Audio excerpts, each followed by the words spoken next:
Fazendinha, ele surgiu de um movimento político, na verdade. Que havia um campo hegemônico da ciência, preocupado em trabalhar a agricultura dentro dos moldes convencionais, que até hoje é o que rola, né? Lá com vocês deve ser isso. O mundo inteiro é assim. Tem professor de irrigação, professor de fitossanidade, tudo preocupado em dar receita para o agrônomo sair no campo vendendo máquinas, recomendando agroquímicos. Ainda é esse o modelo. Entretanto, aqui na Embrapa, embora ainda não existisse como um centro de pesquisa, já era uma unidade que tinha um nome enorme, o APBIS, não sei o que lá, era um nome assim, Unidade Básica de Pesquisa em Biologia do Solo, que era coordenado pela doutora Joana Doberain, que trabalhava com fixação biológica do nitrogênio. E aí esse grupo que trabalhava com ela tinha naturalmente uma afinidade especial com biologia do solo, quer dizer, já cria toda uma relação diferente com a terra, e eram pessoas muito sensíveis a isso. E junto com professores da universidade, que também, de certa forma, se converteram à agricultura orgânica na época, né? Nos anos 70 a gente tinha um movimento político muito forte aqui, né? Era um movimento contra a cultura, era uma coisa forte na área de arte, né? E o Rio de Janeiro, de certa forma, ele foi um cenário muito forte disso aí. E a gente começou a ter os encontros brasileiros de agricultura alternativa. Naquela época não se falava em agricultura orgânica e nem se usava esse termo agroecologia. Era agricultura alternativa. A gente ia para encontros, vários, eu cheguei aí em encontros no Mato Grosso, início dos anos 80, e a agricultura alternativa, ela permeava todas essas questões de permacultura, e por aí vai, né? O que aconteceu foi que há 20 anos atrás, um grupo de professores com afinidade nessa área, com um grupo de pesquisadores e estudantes que tinham uma movimentação política muito forte nessa área, resolveram criar aqui nesse espaço da Fazendinha um projeto institucional. Fazendinha é um nome carinhoso de um projeto que foi denominado SIPA, né? Sistema Integrado de Produção Agroecológica, que foi inicialmente proposto pelo pesquisador Dejaí, professor Raul de Lucena, que já está um pessoal mais experiente, né? E junto com eles alguns pesquisadores que passaram depois a fazer parte da equipe da Embrapa, da Rural, ele formou um grupo grande, professores da universidade, pesquisadores da Pesagro. A Pesagro é uma empresa de pesquisa estadual, equivale ao Incaper lá do Espírito Santo, né? Então esse grupo ele institucionalizou isso na forma de um projeto que começou a ter a ter casa própria, vamos dizer assim, temos 70 hectares, né? Porque o que acontece? Aqui a Embrapa tem 800 e poucos hectares, a universidade tem uns 3.000 hectares, né? A Pesagro tem uma área dela também. Então são várias instituições que, juntando tudo, é uma área muito grande. E o projeto de agricultura orgânica aqui, ele poderia ser comprometido pelo uso de agroquímicos, né, de venenada aí da agricultura convencional. Então o que foi criado? Isso foi um avanço muito grande. A Embrapa, ela institucionalizou a agricultura orgânica na forma de um projeto e separou essa área aqui de 70 hectares, né? O campo experimental convencional é lá para cima, é longe daqui. Então criou um isolamento necessário para a gente desenvolver pesquisa em agricultura orgânica. Então essa é a história da Fazendinha. A Fazendinha surgiu há 20 anos, esse ano, em junho, completou 20 anos, né? E tudo isso foi uma coisa meio que casado, né? Teve a Rio 92, foi um ano depois, quer dizer, tem várias experiências que a gente tem aqui. Por exemplo, a gente tem um grupo, se vocês forem lá na universidade, tem um restaurante chamado Erva Doce, que é uma associação de autogestão com alimentação natural, que já existe há 20 anos. Quer dizer, tudo vem, assim, é um movimento, isso tudo tem um fundo político muito forte. Então esses 70 hectares, ele está dividido assim, praticamente a metade são áreas de preservação. Tem alguns fragmentos de mata, tem mais ou menos aí uns 20 hectares que são pastagem, que a gente tem aqui uma produção de leite orgânico, e temos 10 hectares aproximadamente de culturas anuais.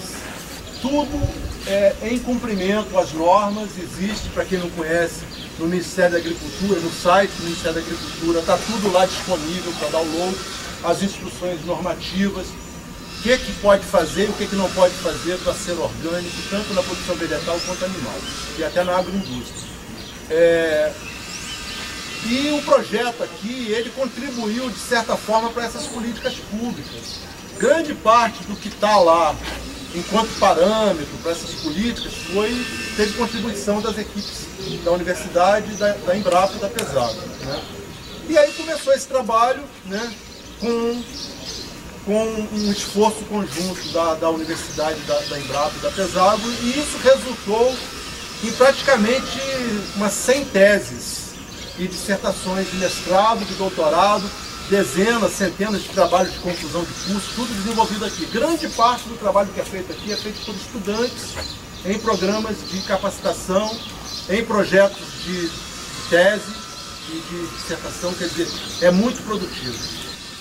Só para concluir essa introdução aqui, nos últimos anos a gente conseguiu outro avanço importante, que foi a criação de um programa de pós-graduação em agricultura orgânica, que funciona aqui. Tá?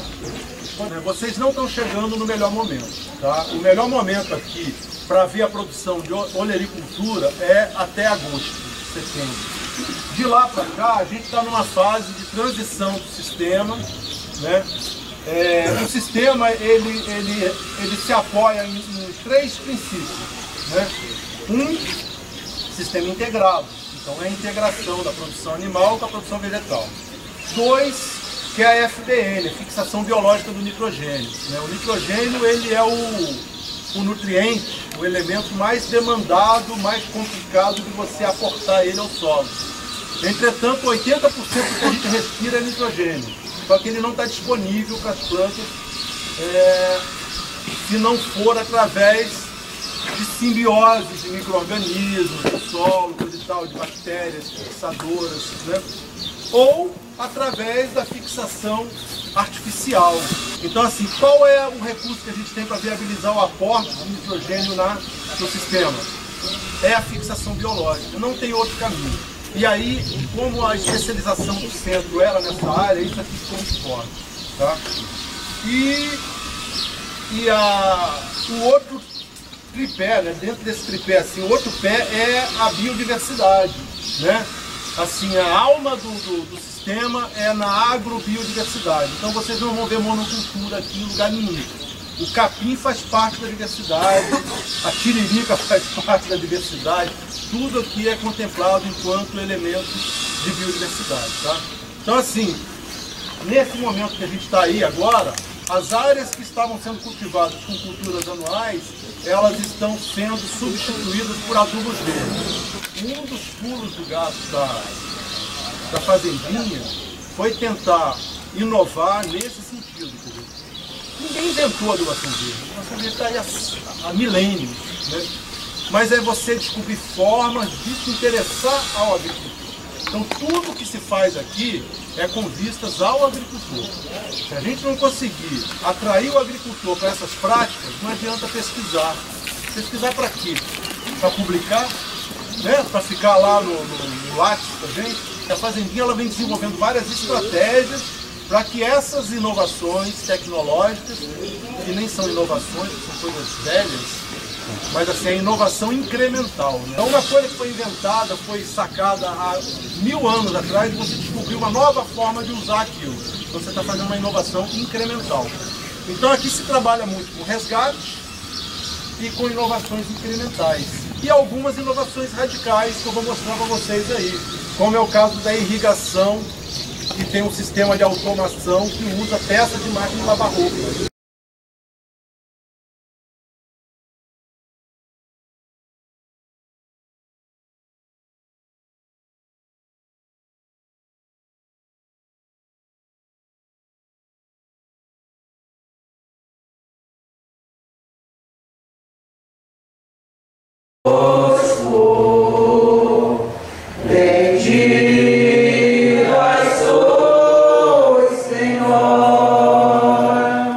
Entre as mulheres,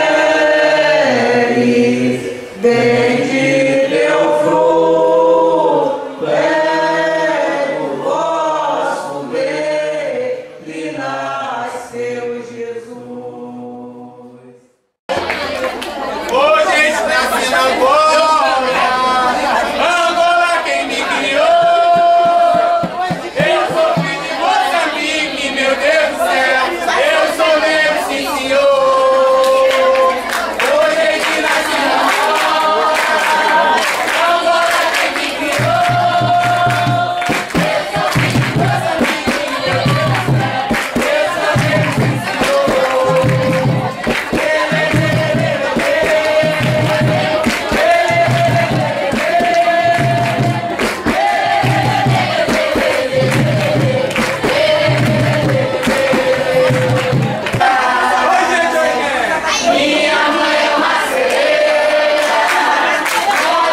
Agora ele vai ser o contador do Cebolinha.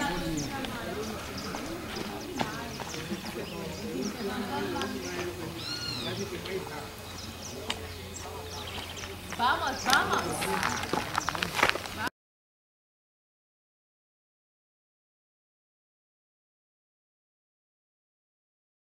E em 2005, aconteceu em Porto Alegre o 4º Fórum Social Mundial latino-americano, que teve a participação de Venezuela, toda a Latinoamérica tinha uma participação especial de Venezuela. Num protocolo assinado com o governo federal do Brasil, o governo federal, o governo estadual, e junto com a Universidade Federal do Paraná, assinar um protocolo para dar origem ao que hoje é a Escola Latino-Americana de Antropologia, a ela, e IALA em Venezuela, uma outra escola de antropologia para Paulo Freire, o nome de Paulo Freire lá na Venezuela. Já em 2005, iniciou esse protocolo, ao início ele foi assinado por esse governo e a Universidade Federal entraria como a que legalizaria o curso. Através da universidade, plenamente, que terá um curso já formado de graduação mesmo. Foi o primeiro curso de graduação na área da antropologia no Brasil, esse determinou. Não tinha outro curso de graduação no Brasil sobre a antropologia. Então, foi elegido um assentamento contestado, um assentamento que está numa ubicação geográfica muito boa, digamos assim, está na região metropolitana de Curitiba. A primeira turma começou já no início da escola, se formaram já 3 turmas. A primeira era Mata Atlântica, não sei se cresceram na Catarina, perceberam algum letreiro que eles chamam Mata Atlântica. Depois a resistência camponesa, que tem uma foto aqui, um quadro aqui já do Centro Carlos, que se formaram. A foto do Centro Carlos da primeira turma, vamos conhecer na plenária. E a terceira turma, que foi a nossa, que se formou agora, 25 de outubro. O curso de tecnologia da antropologia, ele funciona no regime de alternância, fica em média 65, 75 dias na escola, tempo aula, e na média de 90 dias na sua base, no movimento base, em sua casa, e desenvolvendo algumas experiências agroecológicas e desenvolvendo mais as aulas dedicadas pelos educadores, o trabalho dedicado pelos educadores, mais na base. Durante o tempo da escola, se desenvolve, além das aulas, um sinnúmero de diversos tipos de atividades, onde estão apresentações das experiências agroecológicas, açúcar, que são unidades de campo de agroecologia, e assim atividades mais domésticas, como lavar panela, limpar os espaços, tratar os animais. Nós, durante a etapa, a turma se divide em núcleo de base, NV. Esse núcleo de base está composto, a quantidade vai depender da quantidade da turma total. Nós começamos com 80 e pouco, nossa turma, terminamos 50, nos formando. O núcleo de base, nossa turma tinha média de 8 a 9 pessoas. Esse núcleo de base tem um casal que vai coordenar um núcleo de base. Desse núcleo, se tira cada um indicado para uma equipe. Nós temos 4 equipes: saúde, esporte e lazer, relações humanas e comunicação e cultura. Cada equipe desenvolve uma atividade relacionada a esse tema. A equipe de saúde é mais pacífico com a pessoa doente, tem que fazer um chá, tem que dar no médico. E assim sucessivamente vai depender de cada equipe. A equipe de relações humanas é mais para essa questão de horário, algum conflito entre 2 pessoas, algum cumprimento de algum regulamento que vai acontecer. Então essa equipe já é uma pessoa, conversa e vai resolvendo a questão. Mais equipe de comunicação cultural, mais atividades culturais e assim sucessivamente. A escola também ela trabalha com setores, 4 setores em especial, específicos, Tem um setor de cozinha e refeitório, que esse setor é mais carregado mais a questão mais da alimentação, você faz mais a cozinha no refeitório, organicidade. Tem um setor de produção, que é esse setor que vai ser mais carregado para a questão da produção mesmo, horta, animais, mas essa questão que tem a ver com a produção agrícola mesmo. O setor administrativo, mas essa questão mais burocrática, projeto, agendamento de visita. E tem o setor de infra, mas a questão de dragão, arrumão, essas questões assim, mais de infraestrutura. Esse setor aí também se divide em. Tem um setor pedagógico, mas a questão para a aula, agendamento com educadores, procuração de educadores, mesma questão com o Instituto Federal. Já que a parceria, o princípio era com a Universidade Federal, mas no projeto de lei, no 2008, mais ou menos, ele passou, a escola técnica no Brasil se dividiram da universidade e se formou no Instituto Federal, então a escola passou a ter uma parceria direta com o Instituto Federal. Por isso agora a parceria com a escola com o Instituto Federal. Os setores na frente. Aí cada setor tem vários frentes, por exemplo, o setor administrativo tem o alojamento, tem a questão do alojamento e banheiro, tem a questão de infra, que vai incluir o setor de infra, está incluído diretamente ao administrativo. O setor pedagógico tem a questão da biblioteca, tem a questão mais de envelhecimento, tem a questão mais da cidade infantil.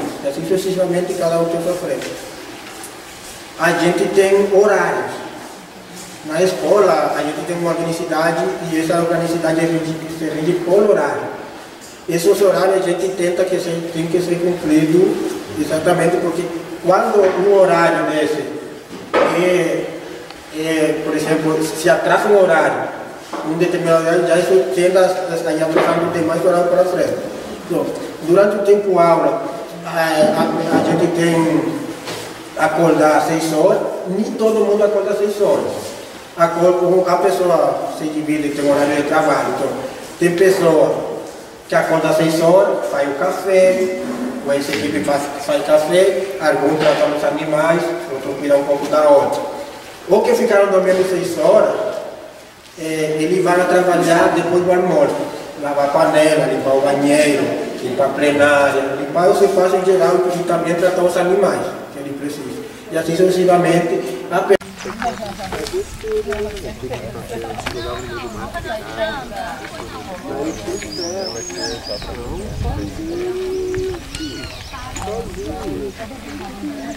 igual o Santilé lá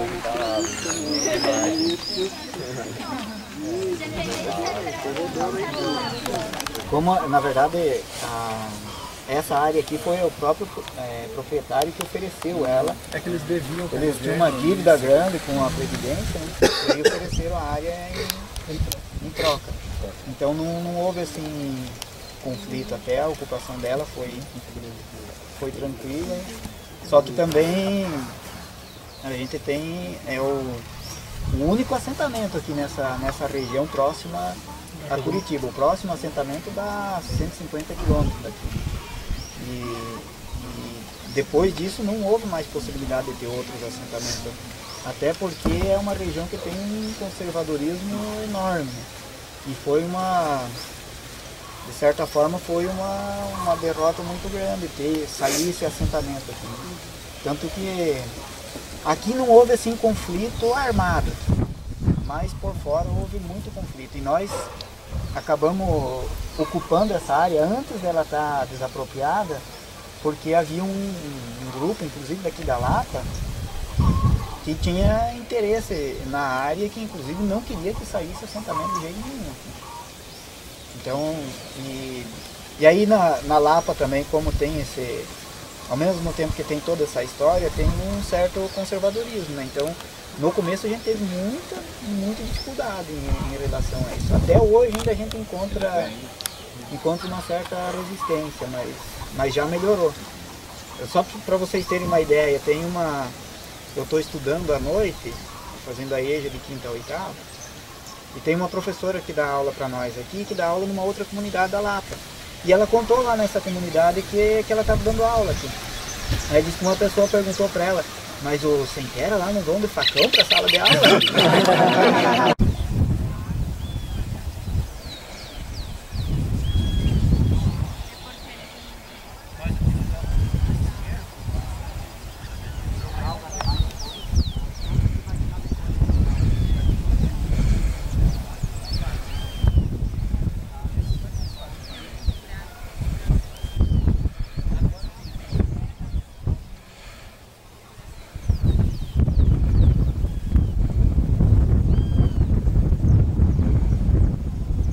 Furei meu dedo. Namora? Tem espinho. Martinica nacional. Aí, tá plantado. Aí eu vou fazer igual o Dan. Morita. Agradecer, né? Agradecer ao Luiz e à família, né? As coisas pela acolhida aí, né? Pelos ensinamentos aí, uma mãe assim bem proveitosa nesse sentido, né? De a gente conhecer. Estamos indo para um congresso de agroecologia, né? E aqui a oportunidade de ver de fato, né? Como é que ela se acontece, né? Então as palavras que a gente tem é esse agradecimento, né? Desculpa aí tá num domingo, né? Atrapalhando a rotina aí da família, né?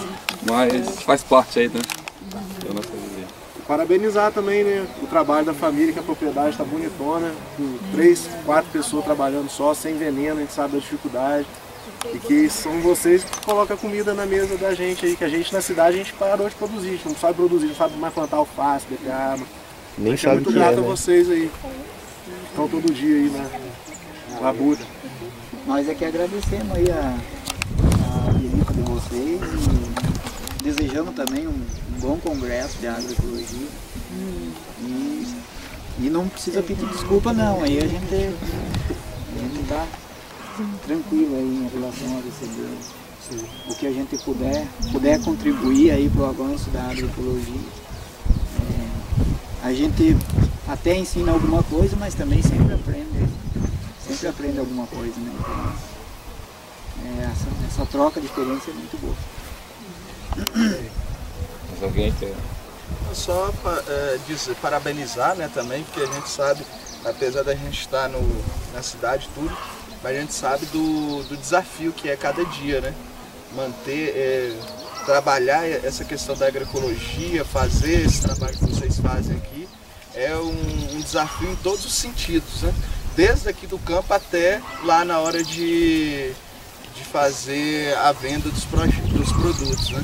É uma luta constante. Parabenizar aí vocês que mantêm a disposição aí de sempre estar quebrando essas barreiras constantes aí. Parabenizar mesmo. Mas alguém quer mandar uma mensagem aí? Vou ter uma palma aí, né?